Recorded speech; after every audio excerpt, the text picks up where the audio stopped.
Babala po sa ating mga manonood. Hindi po layunin ng programang ito para siraan ang mga involved sa episode na ito. Pagkus, atin lamang sinasagot ang mga sinasabi nilang paninira sa Iglesia Katolika. Ayan po ang magagawa pag binawalan mo kasi lalaki ka eh. Kahit yung babae, nangangailangan ka ng nangangailangan ka talaga eh kung talaga ikaw ay tunay na lalaki. Maliban lang po si Kabornok. Maliban lang po si Kabornok. Maliban lang po si Kabornok. Siguro hindi nangangailangan yan, ano?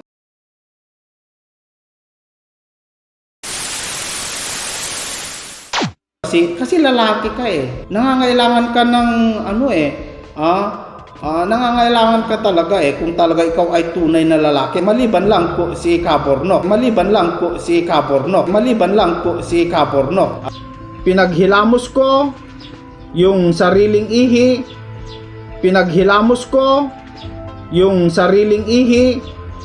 Pinaghilamos ko yung sariling ihi. Ako na mismo magsasabi, mangmang ako, mangmang ako, mangmang ako. Ano mang tawag dyan? Di standard of lies.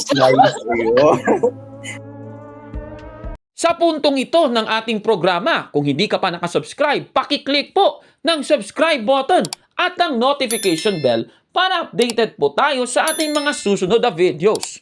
Kaya, let's go at simulan na natin!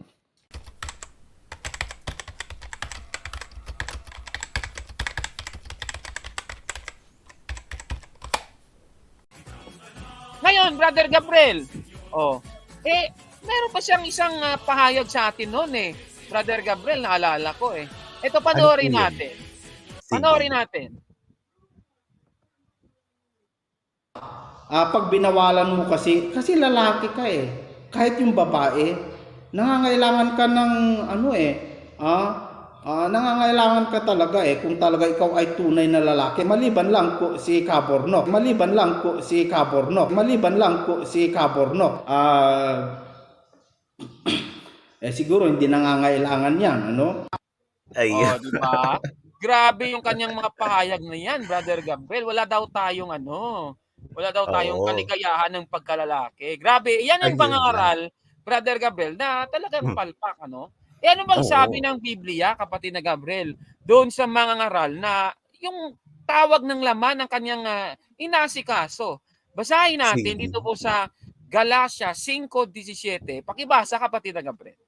Opo, ayan. Ito ang nakasulat po, sapagkat ang mga pagnanasa ng laman ay laban sa kagustuhan ng Espiritu. Naku po! At ang kagustuhan ng Espiritu ay laban sa mga pagnanasa ng laman. Patay kang bata ka. Di ba? So may pagnanasa ng laman si SLTV, ika nga niya, kung si Kabornok daw, walang kaligayahan ng pagkalalaki. Ayan po ang magagawa pag binawalan mo kasi lalaki ka eh. Kahit yung babae, nangangailangan ka ng nangangailangan ka talaga eh kung talaga ikaw ay tunay na lalaki. Maliban lang po si Kabornok. Maliban lang po si Kabornok. Maliban lang po si Kabornok.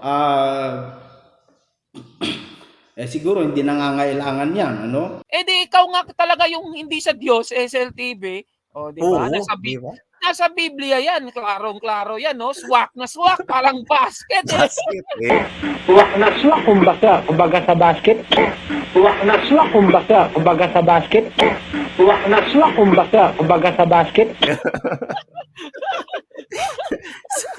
Di ba? Kawawa naman. Grabe yan. Ay, nako. Diba? Ay, grabe. Papatawa na lang ako mag-isa dito diba? Diba? Laban pala siya sa grabe Espiritu, talaga diba?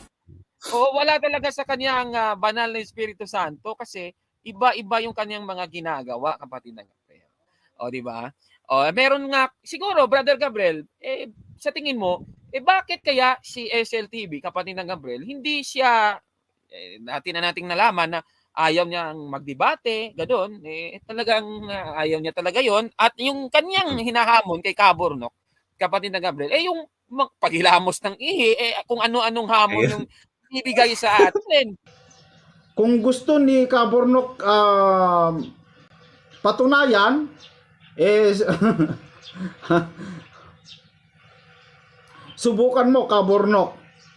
Kasi sinubukan ko na yan. Yung pinaghilamos ko, yung sariling ihi, nung mayroon akong sore eyes, sa awa ng Diyos gumaling. O baka nagtataka ang Oo, mga manonood. Alam nyo ba mga kababayan, merong numero unong kakaiba din kung maghamon eh. Panoorin natin ito mga kababayan. Ito, panoorin mo ayan, kapatid na sige. Gabriel. Hindi po ba kasama dyan yung kahit hindi ka kumibo, kung paanong pwede kang mangaral ng hindi ka kumikibo, pwede ka din pong makipagdebate ng hindi ka kumikibo. Exactly, that is my point. Ayun!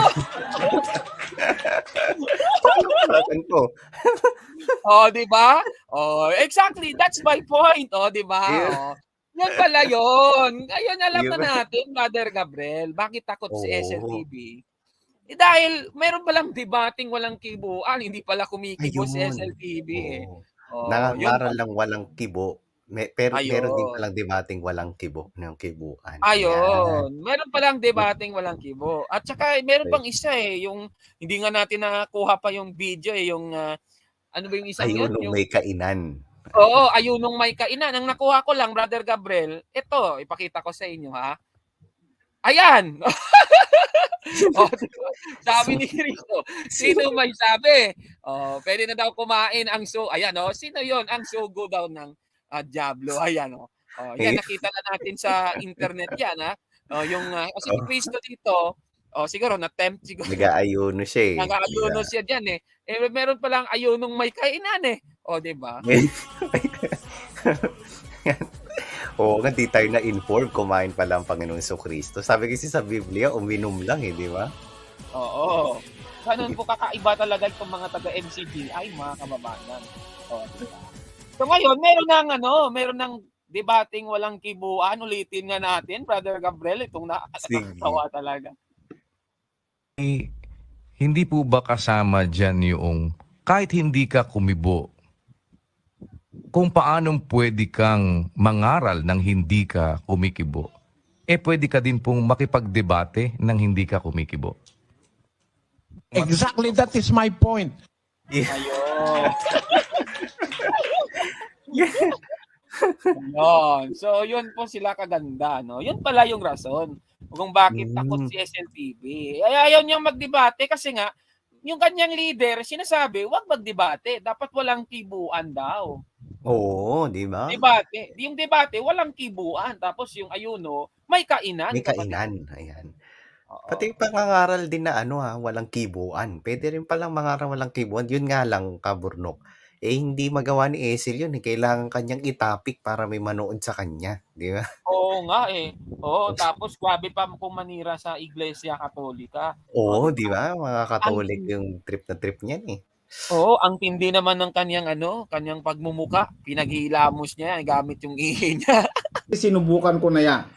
Yung pinaghilamos ko, yung sariling ihi, pinaghilamos ko, yung sariling ihi, pinaghilamos ko, yung sariling ihi. Yan, di ba? Di ba ang bright? So ganun po sila kagaling mga kababayan. I am Catholic, I am alive.